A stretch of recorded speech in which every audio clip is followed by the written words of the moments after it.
Have you ever wondered when and where your favorite games take place? I don't know about you guys, but I, along with 100 million people, am a fan of the Clash of Clans and Clash Royale series made by Supercell. These are fantastic games, but there are plenty of questions that they raise, like what time period does this take place in? And where is this even happening? To find out where something takes place, we have to take into account what people are present, what the geography is like, and what distinct cultural icons are present.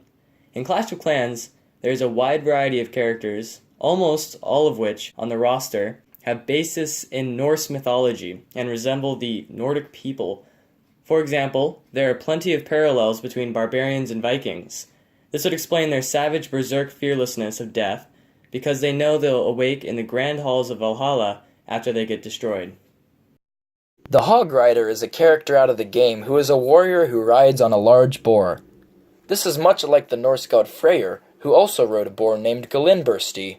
Also on the topic of Hog Riders, there was a war formation used by the Nordic people called Svensfylking, or wedge formation.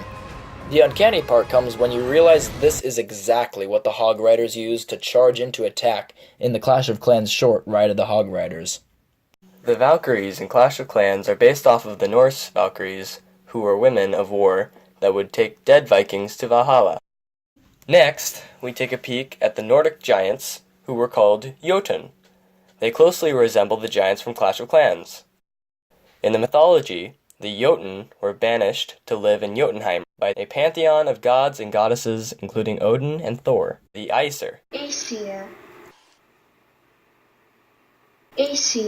The recently added monster called the Bowler is a large blue creature that heavily resembles a troll.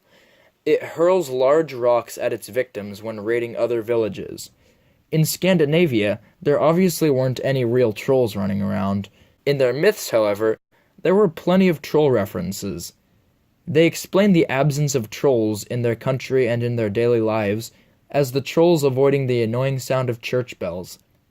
This sound caused the trolls to leave for other lands, but a few traditional tales tell of how trolls hurled boulders and stones at completed churches exactly like the bowler. Large local Scandinavian stones were also sometimes described as the product of a troll tossing it there. Skeletons, bombers, and balloon pilots are undead monsters, which bear many similarities to the mythical druggers that exist in Norse tales. The resting place of the drugger was a tomb that served as the home for the creature. Much like this, in the game, skeletons can live in tombs called skeleton traps, before being unleashed by the enemy to attack. Another connection between Clash of Clans and Norse mythology is the lava hound from the game, being a direct reference to the hellhound in the Norse underworld of Hell, spelled with only one L. The creature is also called Garmr, and is described as a guardian of Hell's Gate, much like the Greek servant of Hades, Cerberus. Its dog-like look and hellish behavior, as well as its description, are similar to the creature in the game. Witches and healers from Clash of Clans can both be traced to the Norse belief in women with magical tendencies called volva, some of which are detrimental to humanity, such as the witch, while others are benevolent and useful, like the healer. Dragons are common in Norse mythology, such as the sea dragon Jormungandr, and fire drakes like Fafnir, as well as Nidhogg. These winged beasts have played vital roles in the myths and legends of the Nordic people. All of these resemble the dragons in the game because of their fiery breath and large wings, as well as their scales. A golem is a creature of stone, clay, or flesh, brought to life by magic. These exist within both Nordic legends and Clash of Clans, linking the two worlds together once more. In the Norse mythology, there was a common belief in a being of stone called Makarkafi that have similar characteristics to the creature in Clash of Clans known as the golem. A fun fact about this creature is that it was created to defile Thor, but instead urinated itself in fear after seeing him in person. Then, it died an unmemorable death. Archers also have their own ties to Vikings. The bow was a weapon of choice for many Vikings based on archaeological finds of arrowheads buried with warriors. An interesting note is that a Nordic symbol of the Tree of Life is visible on the archer's clothes. Here's a picture of the Tree of Life called Yggdrasil, and here is a picture of the tunic of an archer.